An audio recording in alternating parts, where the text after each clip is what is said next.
still been practicing. I've never deviated or departed from my mother and my father have taught me. All right. But coming up I've graduated from, when I went to Chantilly Primary, passed my common entrance at the age of 10. Went to Manchester High, graduated with 3 subjects, maths, English and biology.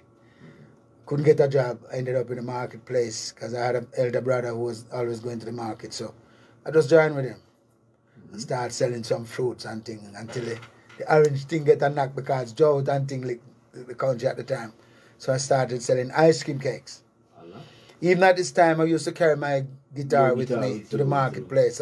So after selling in the evening, I would take my guitar out and start singing some songs. And people were always saying, like some of the eaglers in the market, they were saying, why don't you go and work on your, go student, boy?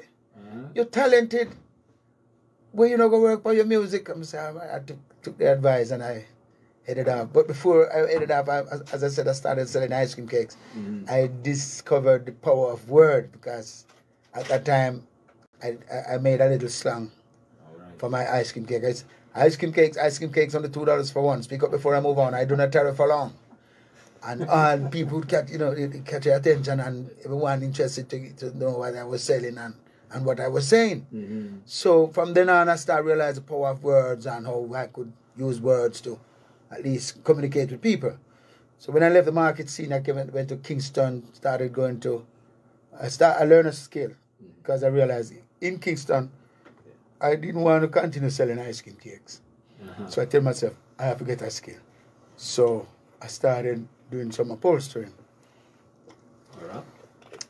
From the ice cream cake. But what led me to upholstering? Because even going to Manchester High School, it was rough on my mother. She had 9 of us, as I said.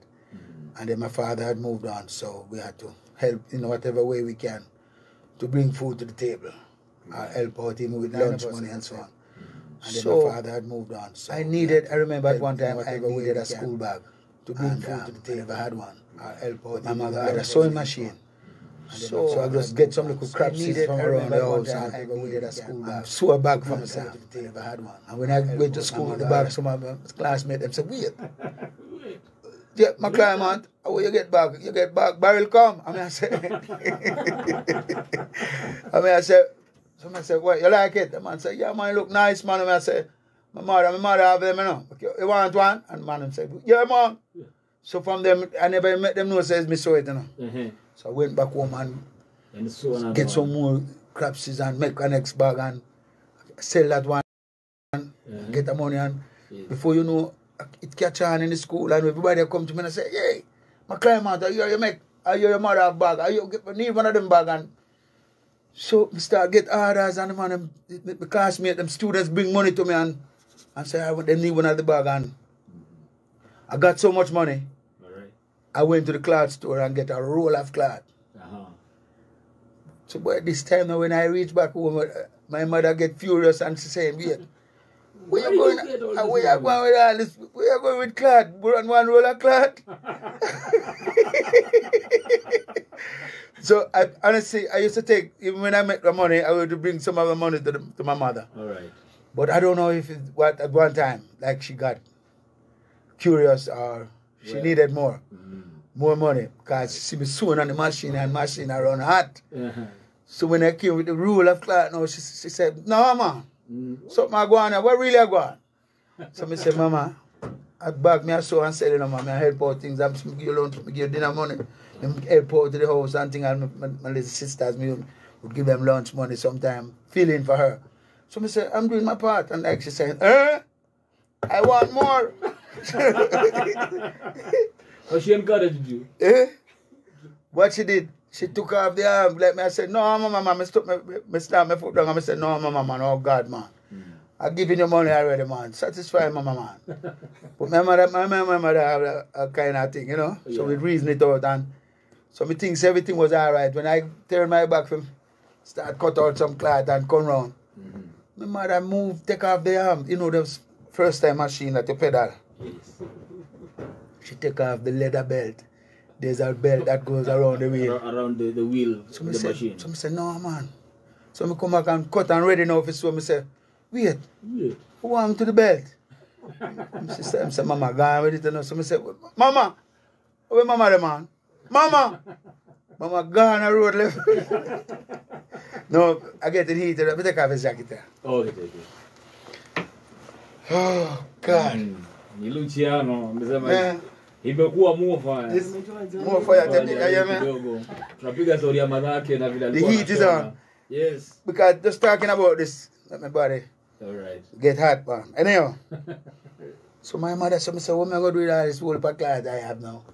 So I just use my, because from an early stage I find out that you have to be skillful, I have to be vigilant. Yeah, man. So I just look in her drawer, in her dresser and find some stocking, my old stocking she have there, and wrap it up, turn it into like one of the same belt like we use on the machine. Yeah, man. And wrap it around the belt on the machine and get to work. That time Mama gone on the road, left me enough. Gone, I had the belt and gone.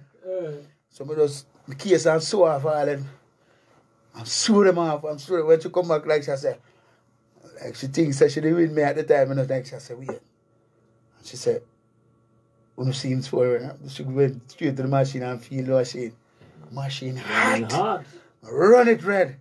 But I sew off all my thing. But from there on, I got that experience of sewing. So when I went to Kingston now, I just say, you know what kind of trade am I going to learn now? So I just say, boy, I know a little thing about sewing, cutting and sewing, measurement and all that. So I just go straight into the upholstery world. That's how I start make settees and sofas and all them things. But with all of that, like every lunchtime I would take my guitar and play some song and people keep people happy. Right. I love to see people happy, and you know.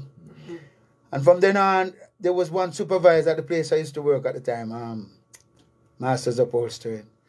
He heard me singing one day and said, well, you know, so I have to go introduce you to a producer. And one day he brought a man, Mr. Homer Harris.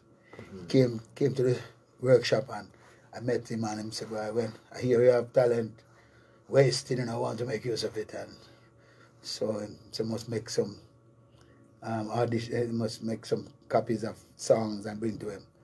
And I did some demos, and them time we had a double deck tape. Right. So I put the rhythm in one tape. One tape.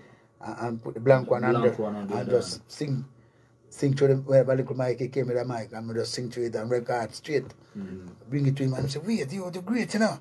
But from then on, I think started building, and then even during those days, I was still in the church. Right. And my brother, at that time when I went to Kingston, I stayed with my brother in Central Village. And I was going to church, and, you know, for some time I used to do like gospel concerts and, you know, so, but they never used to pay me.